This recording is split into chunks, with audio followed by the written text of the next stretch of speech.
I've ever smoked a pipe, and I am just this is the first. I've never. I don't know how to load it. I don't know. I mean, I have a theory of how to light it. That's so cool. I can stick this Robusto inside. There you go.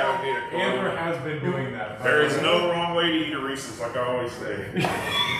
I mean, it's whatever you want it to be. But, there are preferred best practices. We'll go with that. Yeah, I'm all in. Yeah, see. 209. And there are so many people that are interested in this because I mean, what's a smoke time of? I guess I can ask these questions both of you. Yeah, but the fact that you're this excited means this is a good show. I mean, if it's just something that I could like, we should have. I don't go outside and smoke a cigar every day. Dave learns a thing because I don't want. That would be a good title, right? Yeah. So if this is something that I can just go out and it just pushes that button. Yeah, absolutely. I'm excited. And the one really great part about it is you can smoke part of the bowl and just sit your piece down, tamp it down, come back to it, and light it up. And your experience is going to be a lot better than relighting a cigar, which usually is it gets a little better. Yeah, but that's the delayed gratification technique. But it's a good thing. And so do you have to put your pipe tobacco in a box with old sweaty boots in it? Is that how you get that? Well, you get that funkiness on it. Absolutely. It's the We Ted's. can put some. That Garrett's. We put some of Nate's shoes in it, and it's gonna have a whole different. Yeah. Layers of flavor. Yeah, the first. This was my grabbing my grandpa's pipe. That's why I love Atabase, because when I smell the foot of the Atabase, it smells like. I used to pick up my grandpa's pipe and smell it all the time when I was young. Yeah, it has a very unique. Is that double P? This is you? Okay, cool. Did you pull the diploma out of there? No, I don't. No, you don't have to. That's so on your cobs. They are filter pipes. You just get the stem and then get the other part here and twist it ever so gently. I'll give you this. I'll look at his screen. And inside you have a Medco paper filter, which you can leave in there, but it's not necessary to achieve ignition. And all you have to do to put it back together after field strip is just put it in there and twist. What are we going to smoke is the question. That is a good question. Well, should I grab the stuff that we are going to have here at the store? Okay. I think I put that stuff somewhere else. I don't know where I put it. I have some samples. Back here. We have. Is this ours or is that yours? This is ones I bought off the internet in anticipation, so that all of our staff could try it and know what they were talking about. Sweet. This is how 15, 17, 16. So I'll take it out of the tin like this. And bam! Mason jar. What's up, boys? Hey. What's happening? What's up, everybody? Cheers. Whoa. Cheers. Cheers. Cheers, guys. Cheers. If you're watching this, share it. It's not cigar talk tonight. No, well, it's cigar talk because cigars and pipes are so insanely similar. Yeah. But so much different. This, for the first time, might be a good time. Chris didn't need to introduce himself, but Ted, I think you need to introduce yourself to the world, to the ICC world who hasn't met you yet. Probably the entire internet right now, frankly. Hi, ICC fam. This is Ted. I'm out of Plano, Texas. And I've been with the shop since October of last year. They said it wouldn't last. Looking forward to getting that 1-year anniversary Psycho timepiece. Yes. It's going to be good. It's going to be nice. Yeah. But great group of guys, awesome community, and it's been a real privilege to get to know the Frakes family and also kind of corrupt them towards the pipe world. Which brings us to tonight. And you are going to witness something for the first time. Yes. You are going to witness Pops smoke a pipe for the first time ever. And you're jacked about it. No, look, I'm super excited. Have you ever smoked a pipe? I have. Okay, so my dad and my grandpa both smoked pipes, and I've never smoked a pipe. And romance. we never got into pipes here at ICC because Showtime, baby. we didn't know pipes. But then we get Ted, and we had for a short stint Tyler, that are probably know more about pipes than we know about cigars. Yeah. And I think that I just feel at ease that I'm going to go in and learn from the expert. I can tell you, in the effort of trying to buy this stuff, it would be the net equivalent of my wife having me going to buy tampons. Oh, no. I didn't have a clue. I'm just going, Super that sounds pretty. It's gonna be a heavy. I would rather buy not hot tobacco than Yeah, so I think it's only fitting that us Cornhuskers are smoking out of a corncob pipe tonight. I just think that is so damn right. fitting. This just shows you the ingenuity of a Nebraskan sitting out in the middle of the field going, hey, I think we can smoke that. Well, what do you want to smoke it out of? Ah, shit, I don't know. Let's grab a corncob. All right, so I don't want it to be too much of a one-on-one because we just did a one-on-one on this, and that's going to be releasing. Okay. People will be able to watch that. I just want to go patio session, live fire drill. Let's get you smoking on this shit because to get you up to speed is going to take longer than we need it to. Yeah. So let's pack this stuff. All right, so I feel like I'm done with this. So what do I just get rid of it? Here, use the tamper. This guy has a fold-out little spoon there. You can stir her up and just pull it to one side. With the cob, it's not super important. So while they're doing the surgery here, who here smokes pipes? Who here would like to learn how to smoke pipes? And maybe Brandon, you can talk a little bit about what our plan is as we move forward with pipes. We have thousands of dollars worth of pipes and tobaccos in the shop.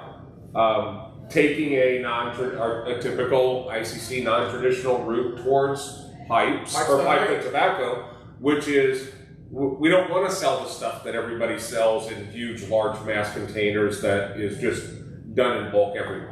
We want to take that different route. Let's do this because we need to bump this up. We need your help to bump this up right now. And all right, so we've got corncob pipes. We do.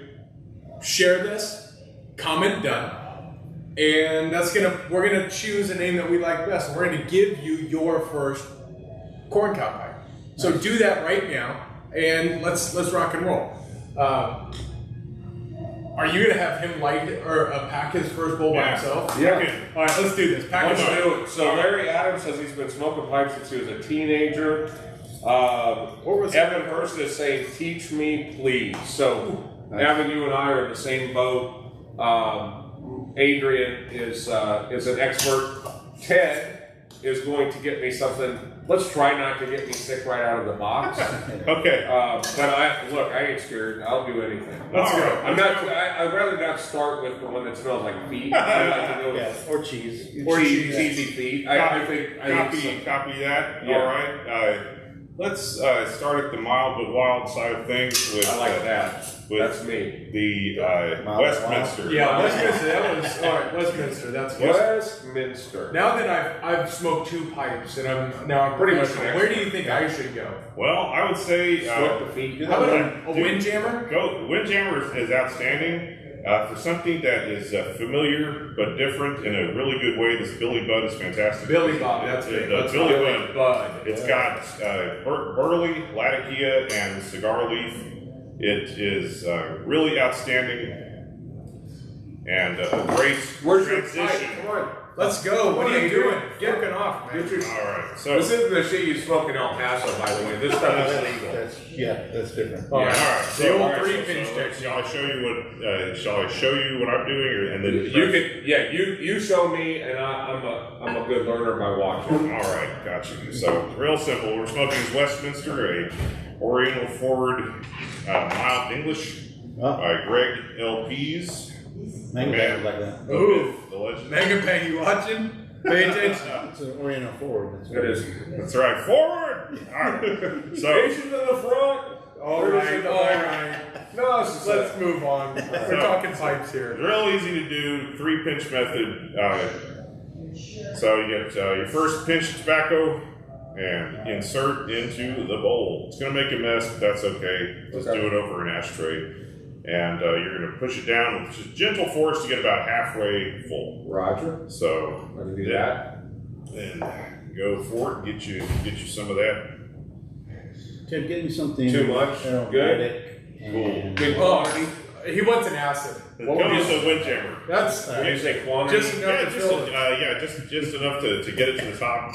And if there's excess, you can always put some. I feel like I'm at go-karting and I'm ready to race, and all you guys are still getting the safety briefings right now. There you go. You can use your tool to push it on in there if I need you feel a tool. indelicate. Not too hard there, Windjammer. That's me. All right, That's- and then oh, so you're next, Windjammer. second pinch. Yeah, just a little bit. You don't have to push down super hard, but just enough. Yeah, to I get just it was to kind us. of getting it. I Nice. hope Tyler's watching Below the this. lid. It was like, All right, second pinch. Push it down to. We're all focused. Look at this. This is called dead air right now. sorry guys, we're Okay. loading the All right. But now my bowl, Packing is the bulls, bowl baby. the same size? The bowl is around. It's a similar size. This is some big circumference here, but you're doing good. Just do one small more pinch to top it off. You're going Windjammer? Windjammer. I'm going with the Billy Bud. Billy Bud sounds like the name of somebody who would be smoking a pipe, if I'm going to be honest. That's from the Melville at Sea series from Cornell and Deal. Truth be told, I missed that part of Honors English, but I know it's a Herman Melville. So you got your 3 pinches in there. I got pinch. I'm triple pinch. Nice. You pinch yourself. You ain't dreaming. You're smoking a pipe. So first, next thing we're gonna do, since we have our 3 pinches in there, we're gonna go ahead and take a draw. Make sure that it is not obstructed. So Trace Pinches method? Okay. So you should get a little bit of draw, a little bit lighter than your usual cigar, but it's not like Okay. totally obstructed. Good. All Oh, right. and I'm getting a little bit of that pre-smoke when we do a pre-smoke with the cigar. Yeah. A little bit of that flavor essence right up on the It's front. like new merchandise. That's right. A cold draw. So next thing we do, super easy. You're charring white. Get you your lighter and draw the flame into it. Don't point it down there. So just pull and light, and try to get the whole diameter of the top of the tobacco lid. Here we go. Let's watch Adrian try to light a soft flame. Jesus Christ, be American. Oh, I forgot. Just get it going just enough, doesn't have to be totally smoldering. Okay, I got it. It expands a little bit at the top, but that's all good. You can just tamp it down so it's even at the top of your bowl. It might go out, you may have to relight. That's okay. Got a little tamper over here. What? Damn, this ain't that hurt, man. Let's go. Okay. What kind of lighter? We have to use a soft flame, correct? Correct. Soft flame is the preferred methodology. Using a torch will just char the living crap out of your pipe, which is not advisable. So, yeah. Okay, so besides, it's George Pease, right? Gregory LPs, Gregory LPs and C&D stands for. Cornell and Deal out of the Carolinas. Those are our only manufacturers that we're using currently for tobacco, correct? We're using We have who's the LD? Laudisi. Laudisi. Is the That's the wholesaler. The wholesaler for Cornell and Deal and Pease and Savinelli. And from Arango, we would get like Rattrays and Oh, we do have Rattrays. So Eric is saying GLP and C&D. What other tobacco brands will you carry? That's what we were just talking about. Yeah. He's smoking the peace pipe over there. Frank? And Frank? JP, what's up, guys? We are smoking bowls tonight. You're right. With, as far as brands from Cornell and Deal has a lot of depth. Gregory LP's blends are distributed from Cornell and Deal, and he has scores of them. Cornell and Deal also has tons of their own blends, different styles, and those would be what we would be getting from Laudisi. Laudisi also has Peterson reissues of Dunhill blends, which we may possibly get into, like your Nightcap and the Elizabethan mixture. From Arango, we would get like Rattrays, Howl of the Wind, Marlin Flake, perhaps some Samuel Gawith or Esoterica if it's in stock. But good things. It's to your point, Pops. I don't understand what the fuck he's saying. I mean, almost nothing. If I hadn't seen the rat I will trays, tell you this though, being a cigar smoker, this is very easy to smoke, very easy to retrohale. I'm sure there are some that are not easy to retrohale, but that Billy Bud is Stout. really good. But yeah, the cigar comes through, it's just amazing. so you have the filter out of yours, don't you? Jesus Christ, you got yours packed in here nice and tight, don't you? You wanted it to be like a cigar, huh? Look at Mr. America over here. Other way. That's wrong. I don't want to be right. So yeah, Westminster is going to be more mild, I would say, than Billy Bud for sure. Billy Bud has a big percentage of Latakia, Yours is a hard draw there. but pretty good. You get the little bit of the salty, bitter umami. That kind one, of flavor. that's definitely got, sits more aggressive in the middle of the palate. I like this. Well, I mean, it's this- amazing. It's good by itself. It's really, really nice. I dig it. This is Yeah, this tastes so distinctly different from a cigar. It tastes more classic. I don't know if that's the best way to put it, but it definitely tastes more like, I don't know, like something Freedom would smoke. You know, like Bo when Freedom was free. You know, you could say things back when couple years gals were gals. And, you know, it's men were men and sheep were scared. All that good stuff. Man, yeah, Latakia can be polarizing, but I think it's interesting. I think it's interesting to see it as part of a cigar blend or a blend with cigar leaf because you know, we usually are used to that smoky flavor coming from the ignition or burning of tobacco. But Latakia, since it's dark fired Oriental Turkish, it's going to have that smoky kind of a campfire note to it, which is a nice foil to your cigar leaf. so my question is, how do you balance how many cigars you smoke versus how many times you smoke in a pipe? You smoke a pipe when you're driving. You know, what's kind of your rhythm, and how does that compare to your cigar rhythm? Yeah, I would definitely consider smoking a pipe while driving to be an intermediate pipester feat. Definitely get it down before you do that. Same with smoking a cigar, but you know, your mileage may vary, unintended. But yeah, so you know, you can't smoke all day unless you get up early, and there are blends that are characterized as all-day smoking blends that are mild enough to stay with you bowl after bowl throughout the day as you're running errands or reading the paper, etc. You know, things that people used to do when they had leisure time. And then there are some blends that you save for after a heavy meal to wind down in the evening that have more oomph to them. Kind of similar to cigars. There's a cigar you'd want with your morning coffee, and then there's one that you would want after a great meal at a steakhouse, just to, you know, get her done. So actually, JP. Yeah, good question. Well, not only that, because your first cough told me that was a good question, but your second one, anyone else just love listening to Ted? Yeah. Yeah, completely. Oh, definitely. It's, I don't know how you think of half of this shit. I love listening to you too, JP. You're the man, man. High five through the internet, baby. Yes, another question. Can you inhale? It is not advisable. Similar to, similar to cigars. There are certain folks, certain dudes and dudettes that are so hardcore that they stone cold inhale cigars, and more power to them. I can't do that anymore after many years of abusing hookah at UTD. So you're going to get a better experience. You're not going to be retching if you just don't inhale. And honestly, it's frowned upon to inhale, but sometimes it's good. You could try, but it might be a self-correcting error. So he's getting more of a mouth of smoke than I am. Because yours Maybe is yours packed like a is- son of a I bitch. attempted and relit, and Yeah, I just try to relight it. like, before I wasn't. So you want to do that establishing light, and then after you're tamped down, then you light it up again. And that gives you the true light. you said. Correct. So your initial charring light then you tamp it down below the edge of the bowl, and then you cough for effect, and then you light it for real. And when you do the true light, that's when you get more of the flavor and can start the smoking process. Relighting is part of the thing, and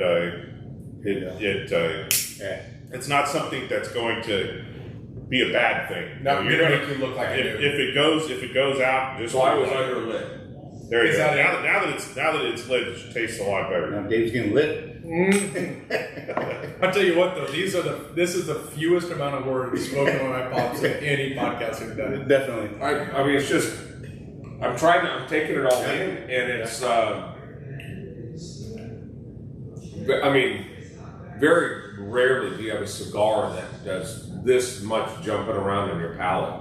Yeah.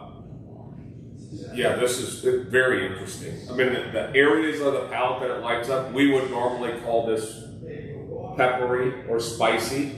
Try this just because it's lighting up the sides of my palate, the very back, and it's very interesting. Yeah, the retro is good. I mean, the retro is easy. With Westminster as an Oriental Forward English, you get some of that spicy, sweet and sour from the Oriental Turkish, and then the sweetness from the Virginia, and then the Latakia is in the back, just to give it some more oomph and to give it body. But it's really great, and it just goes to show you a little bit of Latakia can go a long way. Always fun to say, a little Latakia. But what you're enjoying now, the Billy Bud, is truly fantastic, but it's an order of magnitude more Latakia. And also, burley and cigar leaf are going to add more nicotine. So this is going to be much more strong on your retro. Explain Latakia. You said sure. that. Latakia is a dark-fired Oriental tobacco.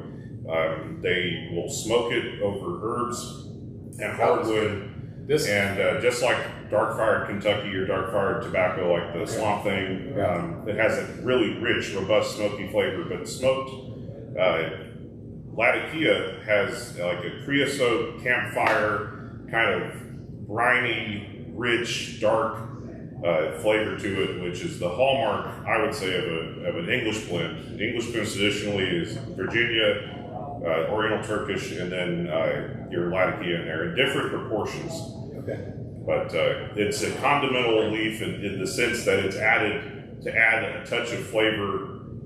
It's not the base of a blend, even though there are some blends that have so much of it in there, it might as well be the base of blend. I think Pirate Cake is like 75% Latakia, which is totally thrown off, but it's, again, magically delicious. To me, this smoking a pipe, because of the number of flavors and because of what's happening, it's much more difficult to smoke slow. For me, it's almost like eating chocolate slow. I'm like, oh no, I want that flavor again. I want that flavor again, because it does have a bit more flavor. Okay, so this may be a crazy question, but when I breathe in, I get that coolness like I had wintergreen gum, or I had something where it's actually, or eucalyptus, where it is cool when I pull in, which is something you don't get with a cigar. Right. Yeah, theoretically, it shouldn't be as hot as a cigar. When you're smoking a pipe, you know you're puffing too fast and too vigorously if the outside of your bowl is hotter than a warm cup of tea or coffee.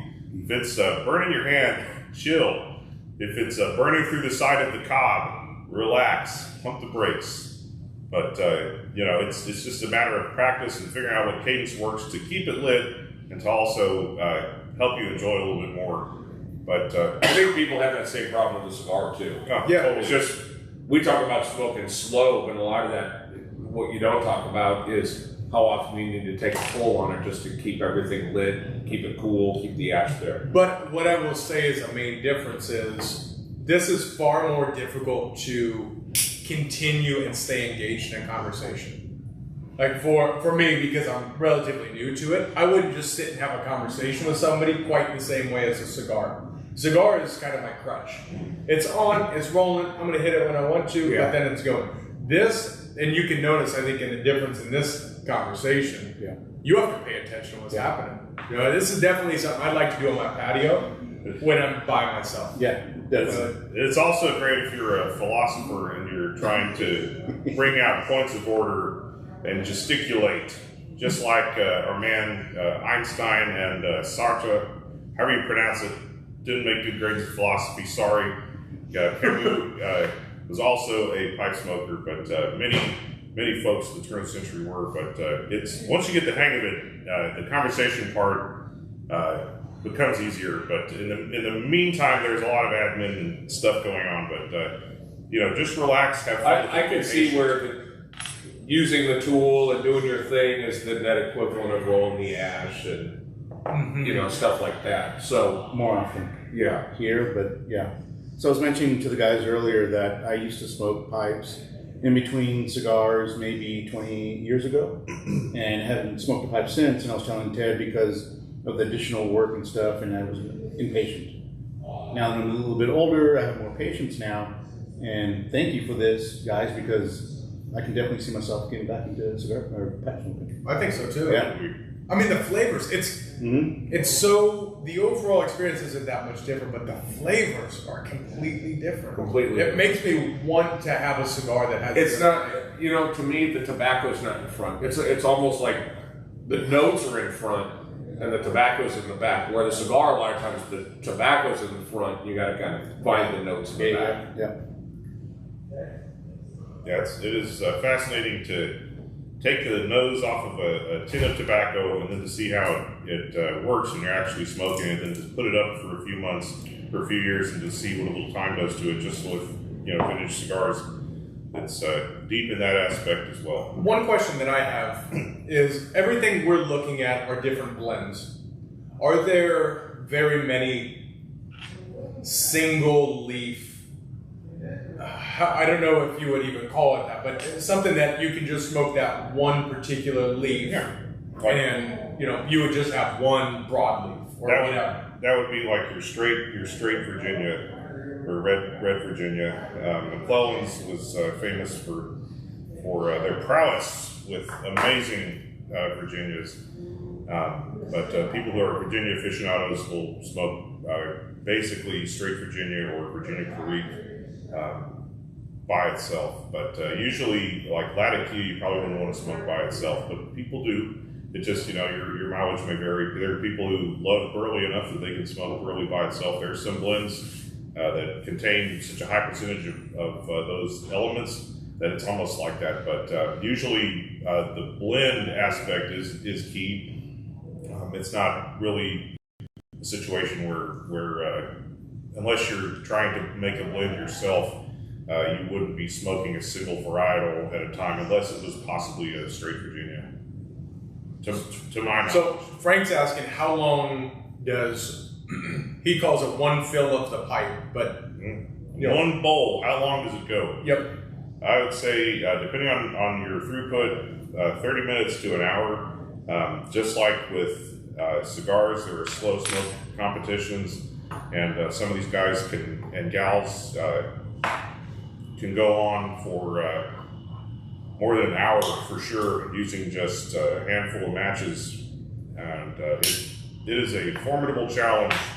And there are special rules about how often you tamp and everything, but generally 30 minutes to an hour is good. And one thing about, as I was mentioning to David earlier, is you can set it down and pick it back up and tamp it down and relight your pipe, and it's still good if you still got some left in there. So I guess another good question would be, how do I know I'm done smoking? Well, you'll be towards the bottom of the bowl with your ash, and then it'll start getting kind of coarse, or there won't be as much flavor, or it'll just go out. So it's kind of a self-correcting thing. As far as tamping, it kind of takes care of itself. The reason you tamp is you're pushing down the ember to keep the tobacco ignited. And that's really as simple as that. So less is more. You don't want to use a super huge amount of force, because that'll just plug up your pipe. So that's just part of the learning the mechanics and getting comfortable with it. But the flavor is there, and I think that's what keeps most people in the game, so to speak. Evan's asking, how do you store the tobacco? In a humidor. I know it comes in tins. How do we sell this shit? Well, that is post popping it. So your tobacco will come in a tin, like this, like a peanut tin, and I want to. And having that, once you break the seal and then you put that lid on, that keeps it. Yeah, what I do is I'll pop the top on this, and then I will put it into a mason jar. And I'll label the mason jar with the name of the blend. Oh, are we smoking yours? Yeah. I thought we had stuff like this. Oh no! Yeah. I mean, thank God. Now, Briarworks does have some that kind of look like this, but no. It looks like this. It looks awesome. It looks like a tin. This is a 2-ounce tin. This is an 8-ounce tin. It'll definitely help you with your times tables and doing your conversions as far as what weight gets to what. So you can say, yeah, man, I got 5 pounds of that. So I just move it from the tin to a mason jar. The thing with mason jars is that it seals it tighter and prevents it from losing moisture. It's a delicate balance. You don't want it so wet that it sticks together and it's like a moist towelette, but just a little bit drier than that is about perfect temperature, perfect humidity. You do not keep pipe tobacco in a humidor. I would just move it from the tin to a mason jar. You can get these at the grocery store for a dozen for about less than $10. And that's it? Just in a that's cool, dry place? And in a cool, dry place. I have a whole cupboard full of unopened tins and jars that I'm working through in my rotation. There are some folks who are purists who say, man, you really aren't going to be able to get to know a blend unless you smoke through only that every rotation.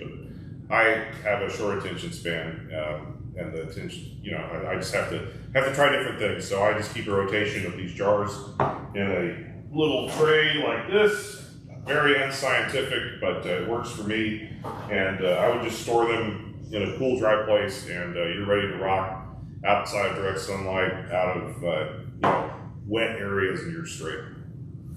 So one of the things that we're going to do is we bought these corn cobs, and we're creating an assortment of 5 different types of tobacco.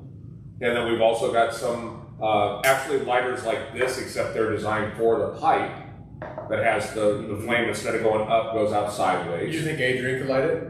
No. Softly. I used to have them. So, but we're going to have this kit, and then we'll be able for, like Larry and all you guys that would like to try this, we'll do this again, but we'll do a Cigar 101 and how to do it all, but what we're going through tonight, particularly me, is my first time, my first voyage. We'll do this, so we can send it to you guys in advance, and then you guys can play along as we do this. It's fun. It is. It's fun. You're kind of playing. You get a chance to toy around with it. Once you accept the fact that there's more work to it, because if you're working a cigar, you're probably doing it wrong. True story. Right? So there's so much reprogramming of once you accept the fact, oh no, it's okay to pick this up. Oh, it's okay to relight this. Yeah. It's once you get that, it's fun. I like it. And the flavors, and the way that the flavors are so much more apparent. So if you have a drink that you're pairing it with, it's more. You get more flavors to play around with. Yeah, with like a peaty scotch and an English mixture, it's kind of a slam dunk, because that brininess and the vegetal note plays really well with your bittersweet, slightly spicy Oriental, and then the smoky dark notes from the Lacquey. It's an awesome combination. But I know Adrian's smoking one that is a really cool blend called Windjammer. That's a Navy Flake style blend. It's a broken flake. It has a topping of dark rum. It's really fantastic. Rum they put in it? Yeah, it's like a casing or a top note of rum. And it's got the whole verbose peas description here. One of my favorite parts of every review is reading the whole thing. But Windjammer is an awesome one, but it's definitely stout. It's formidable. It's not your grandpa's, drugstore cherry arrow. It's got some legs to it. It's got a lot of burley and a lot of sweet, some perique in there too. super light, strong. Really? Yeah. That's probably one of the, I would say one of the stronger ones on there. But Billy Bud has been one of my favorites for a long time, just because It checked all the boxes for pipe tobacco and cigars. Yeah, you don't get that in sensation. one harmonious Yeah, you can definitely feel it. deal. That's a good See, having all this stuff here is driving me crazy because it's like, dump that out. Yeah, give me this. Give me this. Yeah. Give me this. Yeah, this has to be. Why I love this process is I understand what people feel like when they come into the lounge, and I nerd out. I tell them, I'm talking to a guy today about the Dom Diego from '05 we have in the humidor, and I'm getting all nerdy about it, and I can see he doesn't care, nor does he understand what I'm saying. But the fact that you do, and you're speaking so Greek to me, makes me want to try the rest. So I think there is a beautiful kind of humbling effect that's occurring. Yeah, and honestly, we all start somewhere, and you just try one thing or one blend or one dram or one something that gets you into it. And I want to know more. I want to see what it is about this that I like and compare it with other things. And that's one of the great appeals of it, because there are so many different diverse producers and styles. Not to mention all the different artisan and pipe makers, even factory pipes, tremendous diversity there. So, it's a real great thing. If you like going down a rabbit hole, it's pretty awesome. So how does the shape of the pipe or any of those things differ? I noticed that some of them, it appears like the opening here is larger. But before we hop in there, for those who are hanging with us, if you go to industrialcigars.co, all of our pipe tobacco is available, and all of our pipes, I believe, all of them are up and available for you to pick up. Yeah, I don't You even know if you have first all the access. briarworks and stuff that we just. No, I just have the Rossi pipes in there, and I've got all the tobacco that we're smoking tonight that's up there on the site. So if you want to pick it up, we'll get it. Billy Bud, What's up, Ed? Thanks for coming in. Windjammer, and Westminster. Great products, great stuff, and definitely there's something.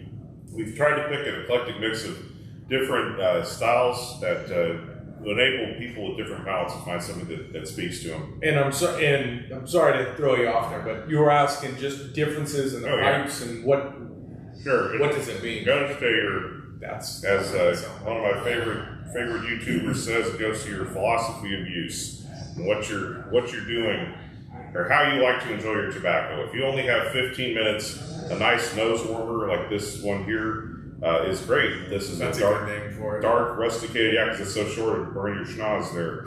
This is made by Icarus, which is a forebearer to the good folks at Briarworks. Really great little pipe there. It has an acrylic Cumberland style stem, but very nice. This guy is a full bent shape. This jagged part here is called plateau. The reason why some folks prefer a bent versus a straight stem is that the bend of the stem gives it a longer profile, which allows it to cool the smoke. And it also prevents you from drawing moisture into your mouth. Like sometimes with the straight stem, you may draw a little juice, or a piece of ash might flap in there if you pull too much. But with the bent stem, that kind of mitigates that. And a lot of the other stuff is just aesthetics. So you have just your classic straight billiard shape. This is from LG Peretti in Boston. I went to go meet my nephew. I had to pick this up. Peretti's has been there for a long time, and they make their own blends. They're just a classic in Boston. And then this is a Gamboni Italian pipe. This is like an egg.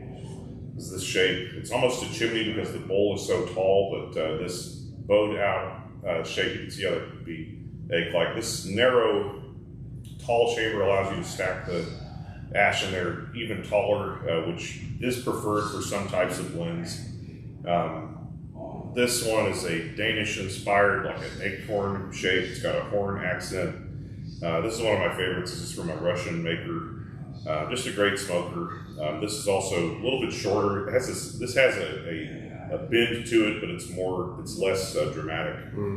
So it just really depends on. This one's pretty bad. Yeah, that one is super That is badass. nice. Yeah, that's one that I found on online and made by a Russian maker. I believe that's called a Cavalier Shape, because you have the body of the pipe is here. It has a chamber where the smoke resides. It's like a to cool the smoke. It's like a reverse calabash. The smoke will come from the bowl through this here into this chamber where it cools and then up into the end user. But pretty cool stuff. This horn accent was just bananas. I don't know how he was able to get that on there, but it's got this rusticated where it's coarse and then smooth. Is that all one piece? Yeah. The only part that comes off is the stem here. So how do you clean that? Good question. That was an issue that I ran into. But what I do with this guy, ideally you're going to be able to clean the draft hole that goes from the bowl to the chamber.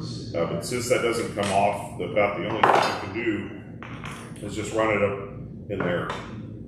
So in that respect, that is a design issue with this pipe, but it sure does look cool. But again, if you're cleaning your pipes, I would recommend letting it rest on a rack for overnight, just so it cools down, so that you're not removing the stem when the pipe is hot. Because if you do that, this one was hot, so yeah.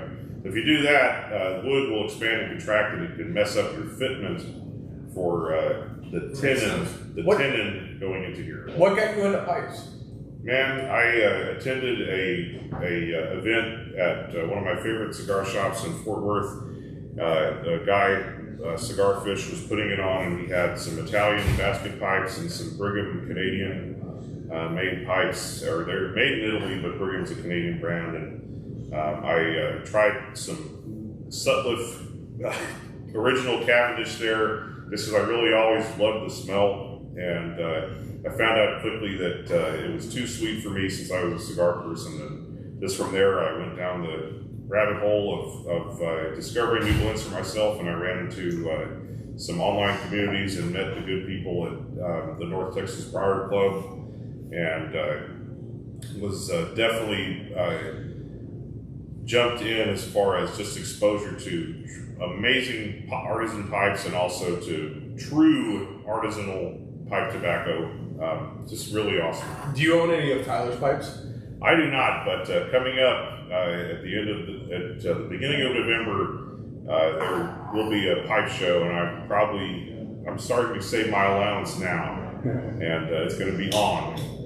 I'll make him an offer he can't refuse. Because for those of you who met Tyler while he was here, Tyler is a renowned pipe builder. Yeah. And he was very humble in the way he said it, but he started a how to build pipe forum in the early 2000s. And he said, he was very humble in the way he said it, but basically it came down to any pipe maker in the United States who has learned since 2000, learned how to make pipes from me. Wow. Crazy. And I would imagine, I can't imagine he's much of a liar, but Oh no, yeah. does that kind of hit the mark? It's a true story, and again, he's such a great guy and very humble in his approach. But when he visited the North Texas Briar Club, he was like a visiting foreign dignitary, and a hush fell over the 12 to 16 guys who were all there talking crap and enjoying tobacco. And Colin and David, leaders of the group, just started asking questions. What do you think about this? Who do you think the best young American pipe maker is in 2021?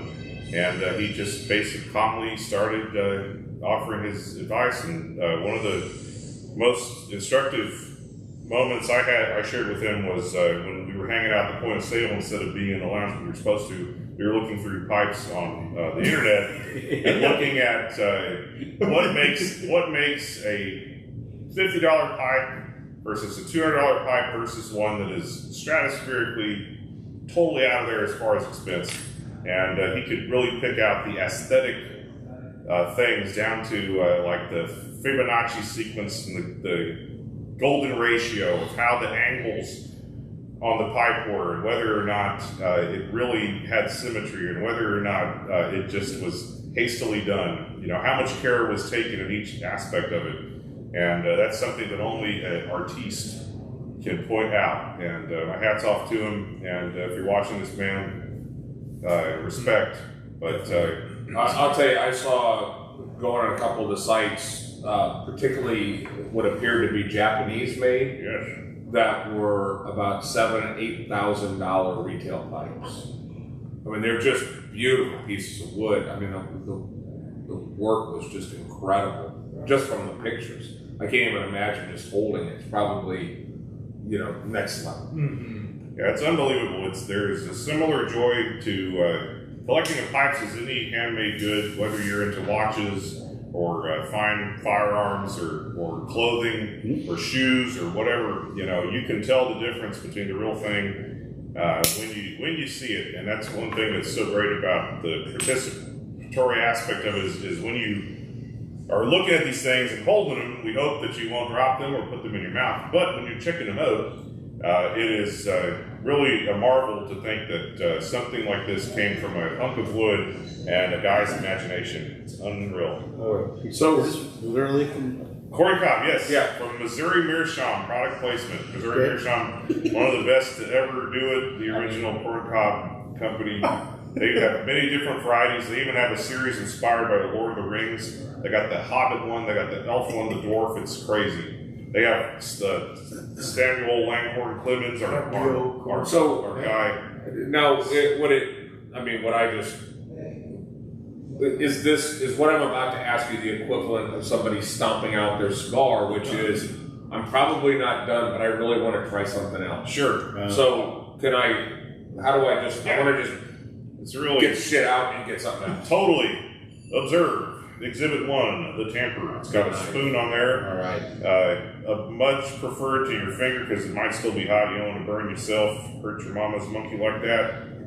So we're going to scrape this out and gingerly sprinkle it, hopefully in an ashtray, not on your neighbor sitting next to you. Yeah. And just using gentle pressure, not I can see how much of it's not. Yeah, burnt. see, I was a studio gangster. I smoked a little bit and had to tap out. Yeah. But then what I like to do after it's mostly, I give it a little tap and then whack it gently, not, lethal force, but gently, and give it a try. Use the ashtray. And Yeah, let me ask this. Yeah, I mean, you can always start over. That's a great point too. If you're trying to pack and get this thing going here, and you try to get a draw off it, and it's just too tight, you can't get any airflow. That's okay. Just empty it out and try again. That's one of the great things about pipe tobacco vis-a-vis cigars is that 2 ounces is at least a month's supply of daily use of pipe tobacco. So if you got to reload a bowl or dump some out, that's okay. You have spare tobacco, so it's a really good value in that respect. But let's try something else from let's see from the world of. So while we're looking, for those that just joined, and you tuned in for Cigar Talk, we're actually doing Pipe Talk. Pipe talk. Dave is smoking his first pipe tonight. If you're just joining us now, you missed it. Yeah, Ted has given us the 101 on that and a few comments. Sean Ratz is very interested in Cigar 101, but he wants to bring his own pipe. This is Yeah, I don't know. BYOP. I don't know if that pipe that he would bring. Oh, I like that. Yeah, you can't bring the pipe you used in the 70s. Yeah. On the way to the disco. Ooh, it's JJ much more says, moist. what's on my cigar peeps like today? It's or the pipe it's got peeps. sticks. Yeah. Yeah. Same. Is that all right if I smoke Yeah, some go of this? for it. So we got different kinds. Smoking a Perique. You don't do something a little stronger, or Hey, Profile on that. I'm in it to win it. Feet. This is the feet. Oh, the feet. No. It smokes better. The Bayou. Who? That's No, just- Bayou morning. Yeah, that's just pretty That's good. just gator shit that's just been packed in Oh, there. wait. Okay, at first, This is no question. Which one is that? The Bayou? Yeah. Yeah, that No, funky it's a little smell. funky, and then it gets Spicy, I'm all for figgy, it. almost say like fruity. that's the Perique in the Red Virginia. It's Oh, I So like that. Perique. I like So I did learn in Perique because I found those cigars that were made with Perique. It's just one farm in Louisiana. St. James Parish, yes. Yeah, that makes this stuff, and I knew at that point how into it Tyler was. Is he just loaded his kids in the car one day, and he said he bought him a bunch of Sonic and threw them in the back seat, and then just took off and went to like the post office in this parish Yeah, in Louisiana. Poche. And just said, "Where's the farm?" And they said, "Well, We don't know. It could be one of these three. So he just started driving up to farms and found the guy that's growing this tobacco. And that was his field trip with his kids that weekend. So which one am I doing? Let's see. This is gonna be good. You're ready to go. Oh, I'm ready to go. I mean, I feel like I'm. All right. Did you already try the one that Adrian was smoking? I had the Windjammer. Okay, then let's do lighter or heavier. What do you think? Let's jump on the deep end of the pool. All right. Well, this is. I'll show you guys. What happened to that one? Let's They don't go for a mountain climber. Stairs to hell. How do you sign up for the 101? Eventbrite. That is Tyler. Hey, Tyler. Tyler Beard. That's a good point. We don't know yet. Yep, that's the Quiet Nights. It's one of the top-selling blends off the interwebs. From Tyler Beard coming in. What's up, Tyler? Go. Okay. This is. Yeah, I don't know if anyone else who's watching, they know they're in the presence of greatness right now. Between Ted and Tyler. Yeah. It's a double T. Now you're rocking with the best. That's it. So what's the profile on when the Dave has? This is like shredded beef jerky. Yeah, this is a broken flake that may be a little bit tight. You might remove some of the one before that was. And just throw her back in there. Was the tightest thing I've ever done. Try to get a draw off there and see if it's toy like a toy gun. No, I'm good. All right, cool. So this one, Gregory LP's is again famous for his amazing. There you go. Just throw it on there, affogato style. It's fine. Affogato. So we got Affogato style. That's it. Tyler has got to be sitting on the other side. Just going. These fucking idiots. Man, if only Tyler was here to show. I did the best I could, guy. The next time we've got to do all of this. Nice. Rich. Happy to see the dream coming true. Yeah, it really is, and it's Tyler, nothing but respect coming out to you, and I need more fluid. We need to some. That's my lighter. You ran my lighter. Yeah, I know. Mine ran out. Get the matches in this piece here. That's not right. Show. I got a torch. You want a torch? Oh, yeah, totally. Why not? So this is going to be. This has the same components that are in Westminster, but everything is turned up, and it also has a lot more like IKEA, and it has a lot. Doesn't have a lot, but it has a fair amount of perique in there. So the perique is going to add a figgy, kind of raisiny, spicy sweetness to Pops it. is all about figgy pudding. Man, totally. It's almost that time of year. But That big time of year. absolutely, no way after here. But Quiet Nights is just a great English. Which one are you Distinctly different. This is the Bayou Morning. Yeah, Bayou Morning is fantastic. It's a wonderful, strong Virginia Perique. If you like that, then you probably like Perique. Perique can be polarizing for some because it does have a funky, very spicy flavor on the retro hail. And that spiciness can be off-putting to those who Pussies. aren't about that life. Yep, Yeah. the vagine crowd. Yeah. Certain cordons of society that I do like it because if you're used to a cigar that has a much more apparent retro hail, it still gives you kind of a lighter cigar retro hail, but all of the flavor. yeah, it's really great. The red Virginias are deeper and like a fermented fruit flavor with that spiciness. It's just awesome, and it gets better as you smoke it because the cumulative effect of all of that spiciness is something to behold. It's amazing. But let's see, Right. are you having any issue there, Dave? You know what? I'm going to get it. I'm trying to get the fire started on the top. This is what we learned at campfire camp. Campfire camp. You put them in a tepee. All right, so you have the True Flame, and then what did you call the first one? Is there a particular name for Yeah, that? the charring light, Charring light. and then the true light, where you actually light. The charring light is just to dry out the top layer of tobacco so that you can form an ember on it, and that will be your ignition. George, again. I got ignition. Hey. Yeah. And was that the toast? And using Yeah, it magic goes in the foot, right? is the traditional hard mode for lighting in pipes, preferred by some.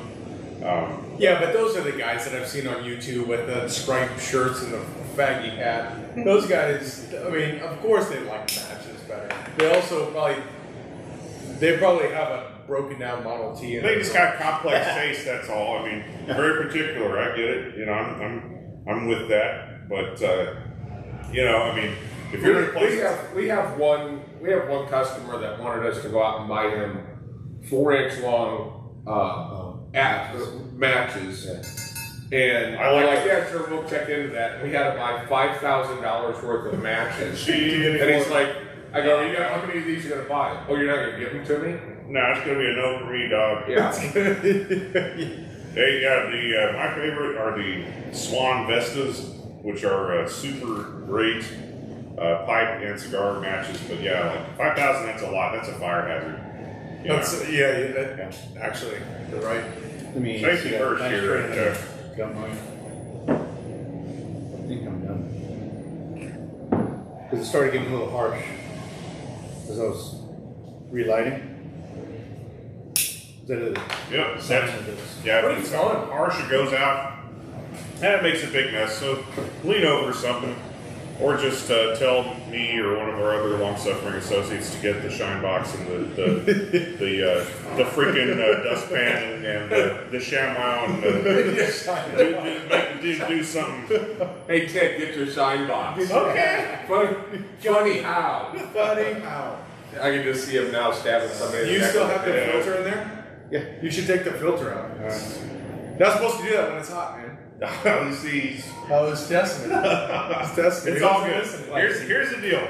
Putting Oh my god. Yeah, that's what I'm going filtered. I think that's getting in my way. it doesn't really, unfiltered. you know, like I Just rip that fucker No, out. I'll leave it in. I can't really tell the difference. The only thing that is a difference is how much of a pain in the ace that it is when you have to buy more filters Buy you more. to Buy you. Yeah, I'm getting to replace every 3 or 4 smokes, depending on how funky you like your filter to get. It just basically turns real icky, and then you have to replace it. So why bother? You know, I feel like this treat would, yourself. This Forget the filter. this would pair with a nice Gouda. Gouda. You know, what I'm trying to figure out. I figured out how I want to hold a cigar. There's a particular ways that you hold your cigar. I'm trying to figure out if I'm going like Popeye with this thing, or if I'm going to put it on the end. Do you smoke through the front or through the side? I like kind of the side. yeah. Yeah, I mean, it just correct answer, I guess, is it always depends. But So there is no wrong. There is, you know, it's don't like we're talking about cob positivity, and I think that's very important as well. Like this, you know, you got to do you, and eventually it's a self-correcting problem. You do it in front of enough people, they're gonna be like, man, this guy doesn't even know what the hell's going on. So you'll change your technique if it's too outlandish.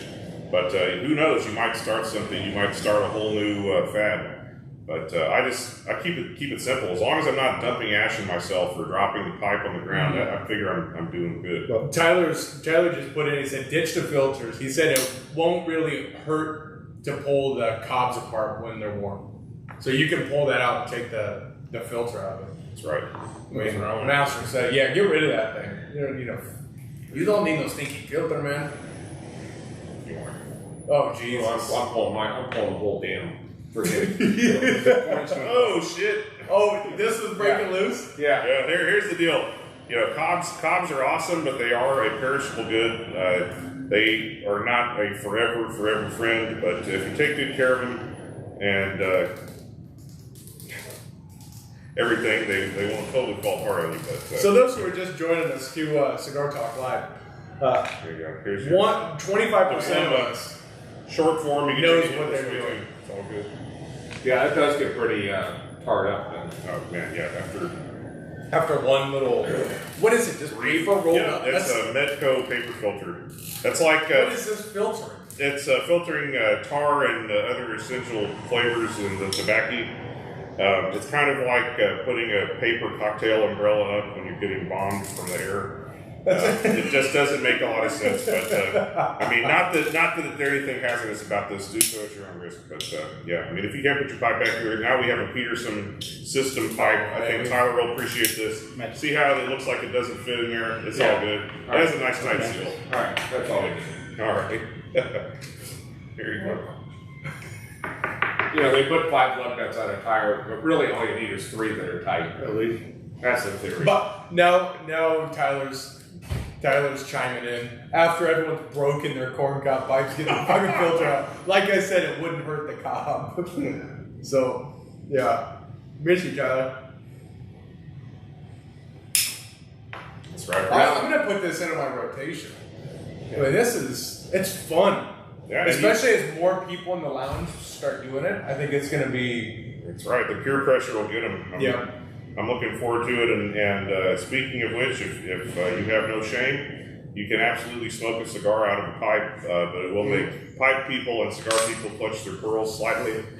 You know, honestly, you look so G'd up and cool when you're doing it. You know, made specifically. I saw that too. This guy's brother is a proponent of that. So I did see it. Now, if you're doing it as a real method of smoking a cigar through a pipe, it's not. Yeah, it's just weird, right? But Drew was doing. He kind of joking around, did it on the course, and joking. Yeah, exactly. Well, no, he had temporary teeth in, so couldn't smoke anything dead on. So he had to, but he wasn't going to wait 3 weeks to smoke a cigar. But it was fun, you know. You could kind of laugh about it. On the course, I would do it because then you make a little cigar holder for it and do the whole thing. But there's synergies. But then ergonomic. I saw there was that company that came out that did it for the end of your cigar because you were too cheap to throw the cigar away, so you just put that last little inch of the cigar in there. Totally, love it. So you could save the caps off every one of your cigars and smoke those. A real skin flint. For like, hell, I've been thinking about starting, but I don't know. Man, where to begin? That's very unique. Yeah, I'm gonna do. You gonna smoke a pipe? It's fun. Stay with the Windjammer.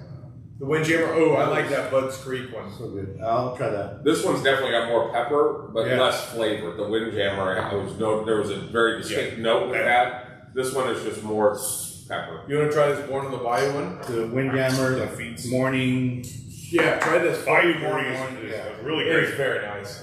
It definitely does have more of that like spicy peppery salsa. But and very strong too. The nicotine and the pepper.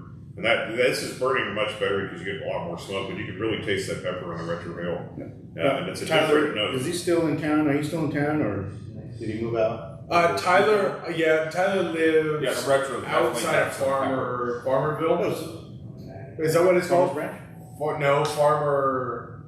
Where's he at? Well, I mean, Tyler, where do you live? It's like an hour from here. So he's local. He's local. Would love to hang out. Yeah, please come up here when you can. Come up like one of these Tuesdays and come hang out. We got scotch. We'll stick around. I'll tell you, one of my favorite moments in this lounge was with Tyler. We connected, and Busy was doing a photo shoot, so there was some leftover scotch in a solo. And so him and I, at the end, after we closed everything, we both took a little bit and killed the rest. And then we just started talking in the parking lot as we threw the trash away. Then we stuck in the parking lot for another 20, 30 minutes. And Tyler, after that 20, 30 minutes, went, I feel like we need more scotch. So we rolled back in here. So I don't know what time it was, if it was 2 o'clock or 3 o'clock in the morning. We had talked about family, just everything, our challenges, our fears, who we want to be, what we want to do.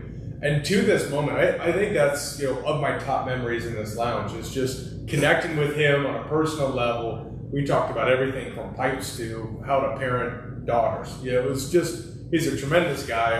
I miss the hell out of him, and look forward to smoking a pipe with him. I think he's just a big fat quitter, and he's there. Now, I'd like to sit down and have one of those in-depth conversations with you, but just the more I talk to him, the more I realize I would probably need counseling after I'm done. This dude is so far out there. And particularly when he gets into his own honey hole, he's just in it, and it's just like pulling people in the hole with him. Going, come on, man. Yeah. We're gonna preak the shit out of this thing. That's or right. Whatever. Cavendish and What I love with Ted is we speak in a lot of movie references. Ted speaks in just references. It's like I'm a studio OG. I only smoke half a bowl. What the fuck does that mean, Ted? Man, But I love it. It's so cool. yeah, there's no such thing as halfway crooks there. But yeah, you know. No, I'm so glad you're here. I mean, Yeah, incorporation by reference. When you don't have any original thoughts, this is a great crutch in my stand-up delivery. But man, you know, it's great to hang out and great to enjoy something a little bit different. Again, this isn't something to replace cigars. This is something to enhance your enjoyment and understanding of tobacco as a whole, the global context of it. You know, and this honestly is a much preferable way to do it than chaw or snuff. Like, forget those snuff kids. This is where it's at. So, seriously. Right, man. No offense to our. No, that's all right. You do it. I heard I heard that there's snortable snuff. Mm-hmm. Totally, it sure is. It's huge. I have enough chronic ongoing conditions. I don't even need help with that. But I gotta think if you're snorting snuff at the stoplight and the cop pulls up next to you, he's probably gonna light you up. Yeah, I'm You're going, no. What I want to know, because you're a very responsible guy, but you keep referencing all these things like I don't want to have a drink because my liver's it's had its. What life did you live? Man, I worked in dinner theater for from 2003 to 2009, and Let me use your lighter. Freaking experienced total ego death on Lower Greenville and all those good things. Okay. So and then as I got a little older and realized it wasn't sustainable, had to cut my hair and put down the Bronx. Did you have Sovereign super seat. long? Yeah, I worked at medieval times, so I was an announcer. Oh shit! No way. Yeah, the red guy, the yellow guy, and all that. I was riding out there on the horse. Everyone's like,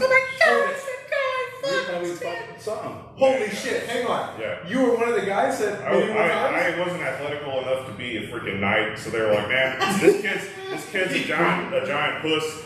This little mullet baby. What are we gonna do with him? He's got a deep ass voice though. I'm just standing there talking to the horse, Zotos.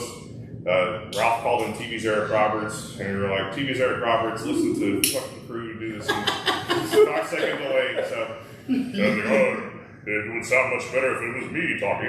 And the horse is like, hell yeah, it would. So the next day I auditioned, and the rest is history. And I freaking did that, and now I also keep my hand in the game doing running events and stuff. And now So hold on. All I knew was you did like marathons where you were on the mic naming off times. busting flows, Busting flows. food bars. But you got your start at medieval times? Yeah, man, Radio UTD, yeah. I was an announcer, but the Lord Chancellor. I was also king, which is hilarious because I was like 23 and the princess, my daughter, was like 30. And yes, my child. And as a little mullet kid, I thought that was the coolest thing ever. But anyway, yeah, it was great, man. I had like 2 feet longer hair, and I weighed half of what I do now, and it was tremendous. But, You were the I was the guy who introduced the knights, and then did the king part 2, and lay on the lash, strip the flesh from his back, all that flashing. So I also was a squire and picked up plenty of horse poop and worked security and fed the horses. That was fantastic. They called it the squire. They actually gave I quit working at Walmart 4-1 to make $8 an hour as a squire. Like, this is going to be great. I don't know if there's any transferable skills in this, but it doesn't matter. I'm 20 years old, and I just want to live. Damn it! I even told the boss. I was like, yo, he's like, why do you want to do this? Like, I want to live the dream. He was like, hell yeah, you do. You're hired, Ted. And I wore all my PVC tight fishnet freaking club gear to the interview. Because And you were then- into goth music. Yeah, right? totally. Because I used to be cool when I was skinny enough to wear cool clothes. So I showed up, dressed up, and the head knight, John Eccles, who's the man, still is the man. He's more like a Ted Nugent personality, and he was like, "Well, I'm not going to make you roll around in the dirt and all your cross-dressing gear, my guy." And I was like, "I appreciate that, dog. I don't want to have to shine these boots." So, he's like, Wait, your knee high Well, boots? the time that he came to like the Halloween party With and all Jinkos. this, with all this like goth stuff on, I'm like, this isn't the first time he's worn this. No, That's Beanie, not that was, your first day was Halloween. That was his first day was Halloween, and you came beanie, jinkos. You had I the was chain. the mall goth, the poser 90s, freaking hang out inside of Spencer's Hot Topic looking ass.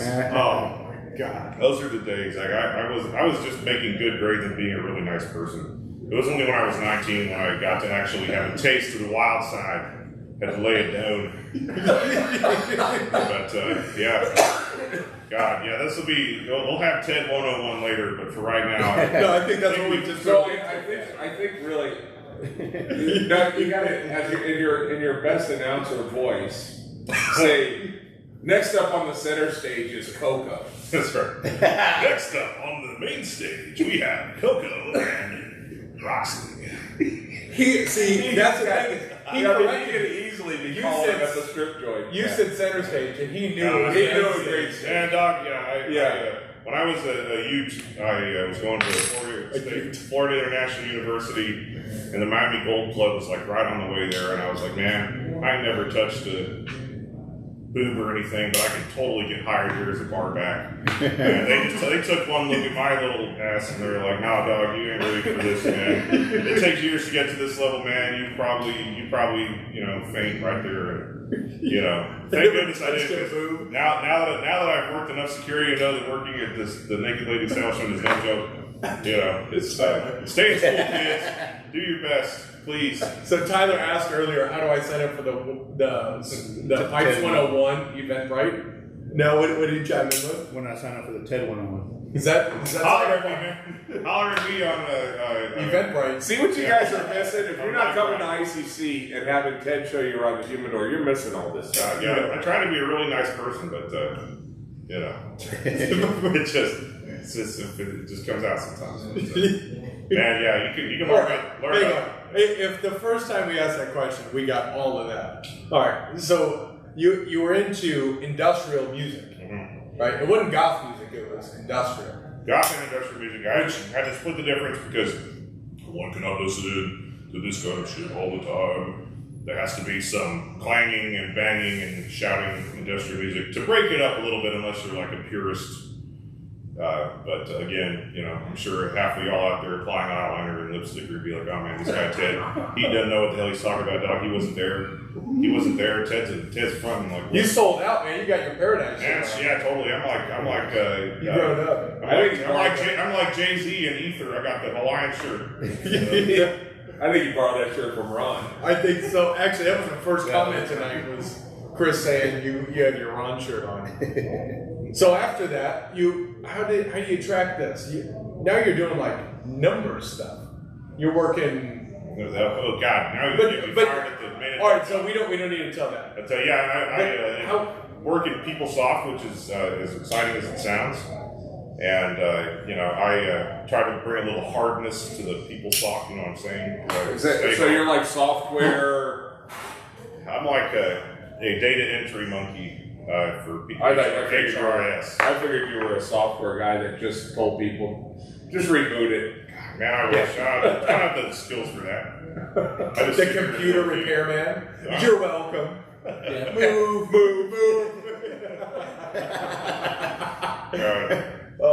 Man, So what happened after medieval times? medieval times? Man, shit. I went. Excuse me. No, I you're went fine. to work at local government, Collin County, outside the wall, not in the jail. At the time, I did not have the chops or the mentality to make it as a jailhouse employee, and I was also a skinny little wuss as well. So I started working at HR, and worked in benefits and at the front desk. And people used to see my smiling face, bringing the male diversity of that old lady department to one dude, and it was tremendous. And they're probably still very successful. My hats off to them. I made it all the way to almost 8 years, which is a vesting requirement. Then I quit to go work at City of Allen, and sometimes you gotta stick with things, kids. Don't give up. But, City of Allen, shout out to the Dirty Rooster if you guys have been there. It's fantastic. Needless to say, it was a short dalliance at City of Allen. And I went into insurance sales in Arlington, Texas. And that's where I freaking really developed my rapport building skills, which are like so high. Your sales skills are man next level. His sales skills are good. Yeah. Man, he has good in-humidor sales skills. You just kind of do the Mary thing. You're like, you can see yourself smoking this, right? You totally want to light this up, right? Like, oh yeah, hell yeah, I do. Well, here we are smoking. I feel so comfortable. Yeah. Like, did you just light that for me? Like, wow. Okay, so then, I've been working with the other place, the main adult job, since 2013. So you can say it's getting serious. What would you change in ICC, or what are some things that you would like to see instituted in what we do? Besides pipes. Yeah, pipes would be nice. But this is great because we spoke about this in spring. We sat at the house. We said, let's bring it to life. And this, to me, is just such a great thing because I want to listen to what you have to say.